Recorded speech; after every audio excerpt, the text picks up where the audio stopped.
पहली प्रॉपर्टी का third part हम दोबारा कर लेते हैं। An indifference curve can't slope upward, indifference curve कभी भी अपवर्ड नहीं जाती। अगर इंडिफरेंस कर्व अपवर्ड जाएगी तो क्या होगा, ये देखिए। सपोज हम ए पॉइंट पे हम एक्स गुड ओ एक्स खा रहे हैं और वाई गुड ओ वाई खा रहे हैं। सपोज हम ए पॉइंट से बी पॉइंट पे मूव करते हैं तो हम एक्स गुड बढ़ा रहे हैं तो वाई भी बढ़ रहा है। बट अगर एक गुड बढ़ रहा है तो दूसरा कम होना चाहिए ना, तभी तो सेटिस्फैक्शन बराबर रहेगी। सेटिस्फैक्शन एक को बढ़ा के दूसरे को भी बढ़ा दें फिर तो वो सेटिस्फैक्शन बराबर नहीं रहेगी। तो इसका हम रीज़न लिख सकते हैं, if x rises then y should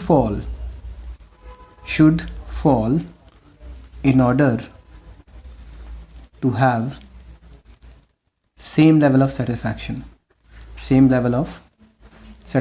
अगर लेवल ऑफ सेटिस्फैक्शन सेम रखना है तो एक को बढ़ा के दूसरे को गिराना ही होगा, जो इस स्लोप में नहीं हो रहा। Fourth, an indifference curve should have negative slope. Indifference curve की स्लोप नेगेटिव ही होनी चाहिए। X axis Y axis point of origin, X axis पे एक्स गुड, वाई एक्सिस पे वाई गुड। अगर इंडिफरेंस कर्व की स्लोप नेगेटिव है तभी ये पॉसिबल हो पाएगा कि सपोज ए पॉइंट पे एक्स गुड इतना ले रहे हो, वाई गुड इतना ले रहे हो। अगर एक्स गुड को ज़्यादा कर रहे हो तो वाई का सेक्रीफाइस भी तो कर रहे हो ना। तो एक्स एक को ज़्यादा ले रहे हो तो दूसरा कम आ रहा है। सपोज अगर वाई को ज़्यादा ले रहे हो तो एक्स कम आ रहा है, तो हम इसको कोई भी बी सी पॉइंट दे देते हैं। हम कहते हैं कि अगर एक्स गुड ज़्यादा हो रहा है तो वाई कम हो जाएगा, और अगर वाई को कम कर रहे हैं एक्स ज़्यादा हो रहा है, in such a way that the level of satisfaction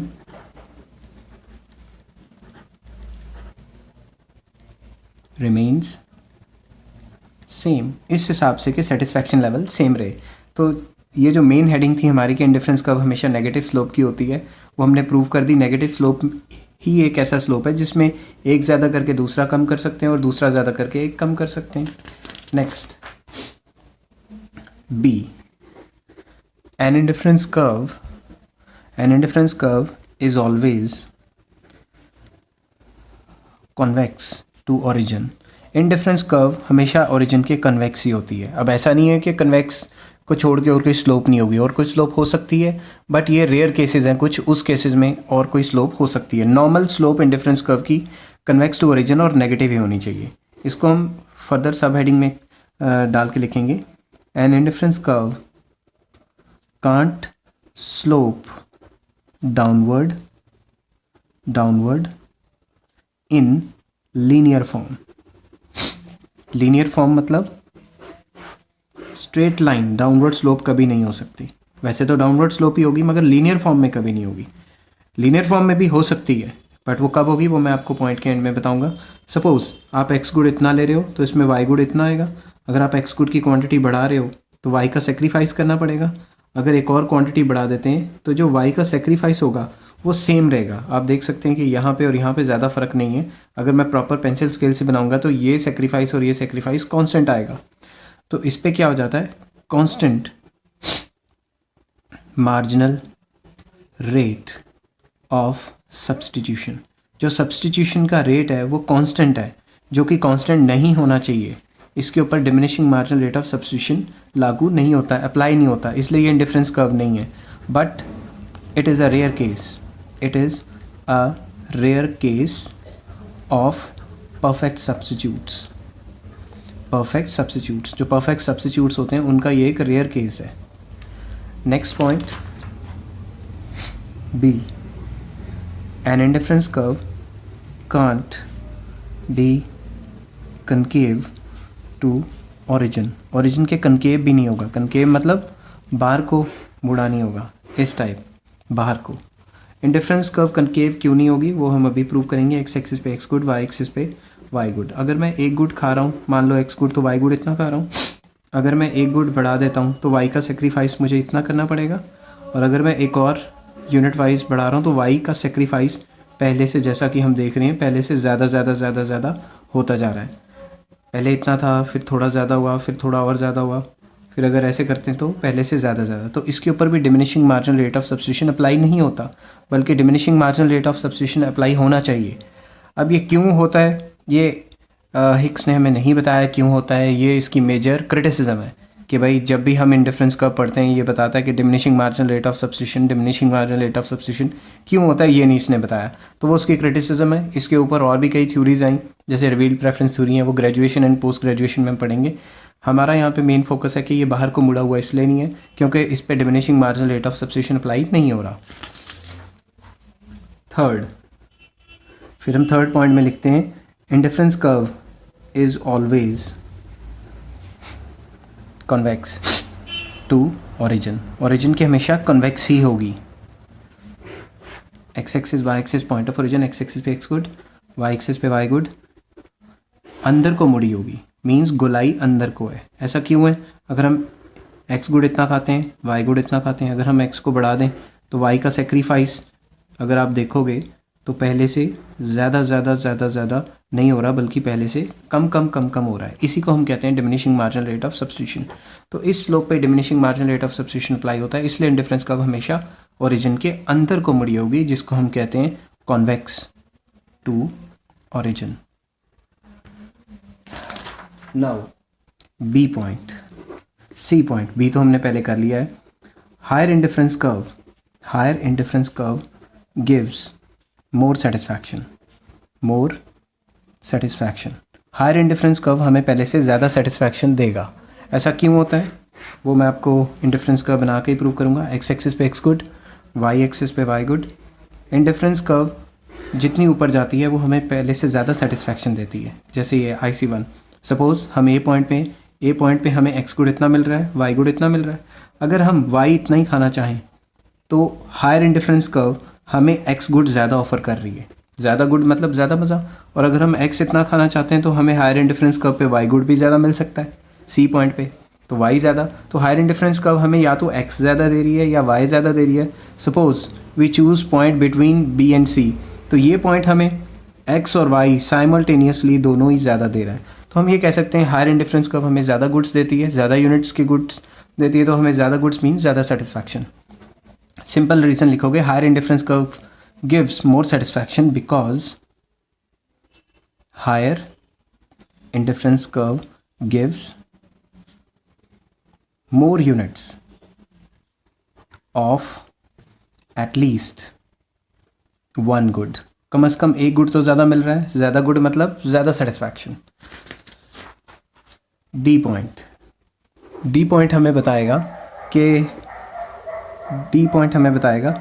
कि two indifference curves never intersect each other. दो इंडिफरेंस कर्व्स एक दूसरे को इंटरसेक्ट कभी नहीं कर पाती। क्यों नहीं कर सकती, हम ये प्रूव करेंगे। एक्स एक्सिस पे एक्स गुड, वाई एक्सिस पे वाई गुड। ये इंडिफरेंस कर्व है सपोज IC, ये दूसरी इंडिफरेंस कर्व है सपोज IC1। ये दोनों ए पॉइंट पे इंटरसेक्ट करती हैं। Take any point on this B point और इस पे भी कोई भी सी पॉइंट ले लो। अब हम प्रूव करेंगे कि ये क्यों ऐसा होता है, दो इंडिफरेंस कर्व आपस में एक दूसरे को इंटरसेक्ट क्यों नहीं करती। सपोज मैं IC dark line indifference curve को ले रहा हूँ। IC पे satisfaction at point C is equal to satisfaction at point A। जो सेटिस्फैक्शन C पे है वही A पे है, क्योंकि ये तो सेम इंडिफरेंस कर्व है। सेम इंडिफरेंस कर्व हमें सेम लेवल ऑफ सेटिस्फैक्शन देती है, इसलिए जो तसल्ली हमारी C पॉइंट पे वही तसल्ली हमारी A पॉइंट पे। अगर मैं IC1 की बात करूं जो कि डॉटेड लाइन, तो जो सेटिस्फैक्शन हमें B पॉइंट पे है वही सेटिस्फैक्शन हमें A पॉइंट पे है, बिकॉज ये भी तो एक ही इंडिफरेंस कर्व है। तो इसलिए जो सेटिस्फैक्शन हमें B पॉइंट पे है वही A पे है, जो C पे है वही A पे है, तो दोनों A के बराबर हुई। Therefore satisfaction at point C is equals to satisfaction at point B। जो इस पे मज़ा है वही इस पे है। अगर इस पे मज़ा और इस पे मज़ा बराबर है तो दोनों A के बराबर हैं, तो आपस में दोनों बराबर होंगी। नाउ समझने वाली बात यह है कि जो C पॉइंट पे सेटिस्फैक्शन है वही पूरी कर्व पे है, और जो B पॉइंट पे सेटिस्फैक्शन है वही पूरी कर्व पे है। अगर दोनों पॉइंट की सेटिस्फैक्शन बराबर है, hence satisfaction at IC is equal to satisfaction at IC1। इसका कहने का मतलब ये है कि दोनों कर्व पे जो सेटिस्फैक्शन है वो बराबर हैं, विच इज़ इम्पॉसिबल। जो इम्पॉसिबल है, ऐसा हो ही नहीं सकता। क्यों? Because each indifference curve provides a unique level of satisfaction। हर एक इंडिफरेंस कर्व अपना unique level of satisfaction provide करती है जो किसी भी इंडिफरेंस कर्व का नहीं हो सकता। इसलिए दो इंडिफरेंस कर्व कभी भी सेम लेवल ऑफ सेटिस्फैक्शन नहीं देती। अगर वो इंटरसेक्ट करेंगी तो सेम सेटिस्फैक्शन है, जो कि कभी नहीं होता।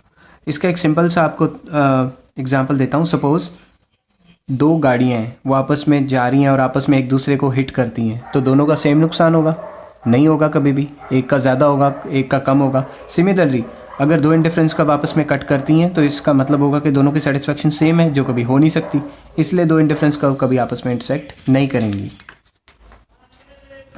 ई पॉइंट, इंडिफरेंस कर्व्स मे और may not be parallel to each other. Indifference curves may or may not be parallel to each other. Indifference curves parallel हो भी सकती हैं, नहीं भी हो सकती। इसको हम डायग्राम बना के दिखाएंगे। x एक्सिस पे x गुड, y एक्सिस पे y गुड। ये इंडिफरेंस कर्व है IC। दूसरी इंडिफरेंस कर्व ऐसे हो सकती है IC1। तीसरी इंडिफरेंस कर्व ऐसे हो सकती है IC2। पैरेलल हो भी सकती है, नहीं भी हो सकती। रीज़न क्या है? Because each indifference curve has its own diminishing marginal rate of substitution. हर एक इंडिफरेंस कर्व का अपना अपना रेट ऑफ सब्सटीट्यूशन है, जो किसी और कर्व का नहीं हो सकता। सिंपल वर्ड्स में अगर समझाना हो किसी को, लेमैन को, किसी आम इंसान को समझाना हो, तो हम ये कहते हैं कि सड़क पे गाड़ियाँ चल रही हैं, एक दूसरे से हिट क्यों नहीं कर रही? क्योंकि हर एक की अपनी अपनी स्पीड है, हर कोई अपनी अपनी स्पीड को मेंटेन करता है। तो पिछले पॉइंट में हमने बताया था कि भाई दो कर्व्स आपस में इंटरसेक्ट नहीं होंगी। क्यों नहीं होंगी? क्योंकि हर एक इंडिफरेंस कर्व का अपना अपना जो है लेवल ऑफ सेटिस्फैक्शन है और अपनी अपनी स्पीड है। स्पीड इस हिसाब से एडजस्ट होगी कि दोनों आपस में हिट ना करें।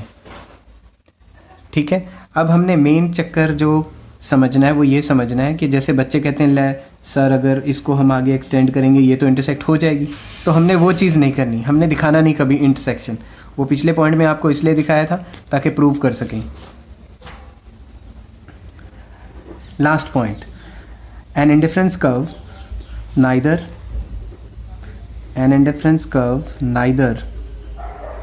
touch x-axis nor y-axis.